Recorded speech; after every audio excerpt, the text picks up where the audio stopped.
Halo, selamat pagi pemirsa, saya Chandra Dewi kembali hadir menjumpai Anda tentunya dalam Cerdas 5 Menit. Dan pagi ini kita akan berbincang seputar perencanaan keuangan secara islami. Dan bersama saya di studio Metro Manulife telah hadir Bapak Muhammad Gunawan Yasni, Dewan Pengawas Syariah dari PT Manulife Asset Management Indonesia. Selamat pagi Pak Gunawan. Selamat pagi Mbak Chandra. Pak Gunawan, ini merencanakan keuangan secara islami. Bisa dijelaskan seperti apa maksudnya? Ya, keuangan Islami itu sebenarnya itu menyangkut hajat hidup orang banyak ya. Jadi mungkin esensinya mungkin ya yang bisa disampaikan sebagai keuangan Islami itu pertama tentu dalam memperoleh rezeki ya itu harus halal. Nah, halal ada dua, halal secara zatnya dan halal secara mendapatkannya. Dan kemudian masih ada yang berikutnya, cara menggunakannya, membelikannya dan lain-lain itu harus dibelikan atau diperuntukkan untuk sesuatu yang memang halal. Jadi tidak ada dipergunakan untuk sesuatu yang bersifat mungkin maksiat ya, merusak dan lain-lain. Itu dijauhkan kalau dalam perencanaan keuangan yang Islami. Oke, gitu. Bagaimana dengan sedekah? Itu juga termasuk? Sedekah juga termasuk. Nah, ini yang membedakannya mungkin dalam keuangan Islami ini kita sangat-sangat concern ya dengan saya sebut mungkin istilahnya ekonomi filantropi begitu. Karena dari apa yang kita peroleh secara halal sekalipun itu ada hak orang lain di situ. Dari cara mendapatkan misalnya kalau di pertanian kita harus mengeluarkan, kalau itu menggunakan irigasi dan lain-lain mungkin kita harus keluarkan 5% gitu ya. Tapi secara umum 2,5%-nya itu adalah hak bagi orang lain.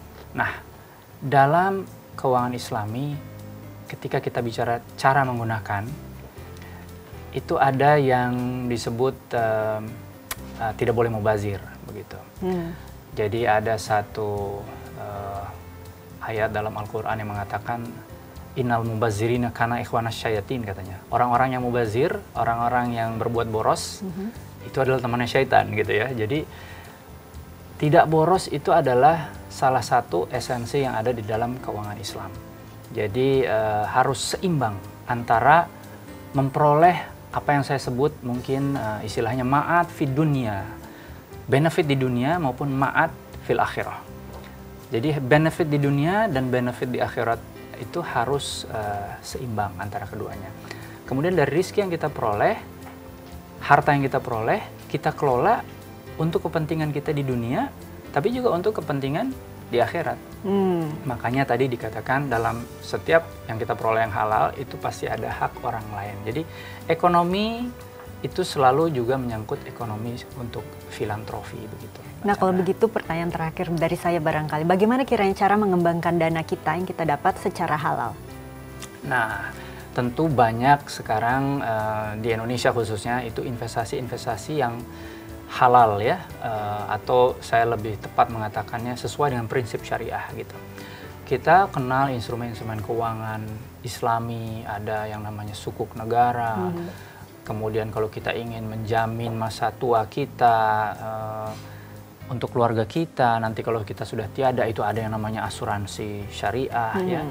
Kemudian ada kalau kita ingin sekedar menaruh tabungan, simpanan itu ada yang namanya deposito ataupun tabungan-tabungan di perbankan syariah. Jadi itu tidak hanya dikatakan halal tapi sudah sesuai dengan prinsip syariah. Bagaimana dengan reksadana kalau begitu? Reksadana sudah banyak, reksadana syariah di mana esensinya adalah dia akan diinvestasikan kepada instrumen-instrumen keuangan yang kita sebut saja instrumen keuangan Islami seperti yang sudah saya contohkan tadi ya. Jadi ada sukuk negara, ada deposito syariah mungkin, kalau ada unsur asuransi mesti ada asuransi syariah juga di situ. Baiklah Pak Gunawan, terima kasih banyak atas informasi dan kehadirannya ya Pak ya. Sama-sama Mbak Chandra. Dan pemirsa, demikianlah Cerdas 5 Menit, Cerdas Finansial untuk episode kali ini. Saya Chandra Dewi, terima kasih atas perhatiannya dan selamat menunaikan ibadah puasa. Sampai jumpa. Dipersembahkan oleh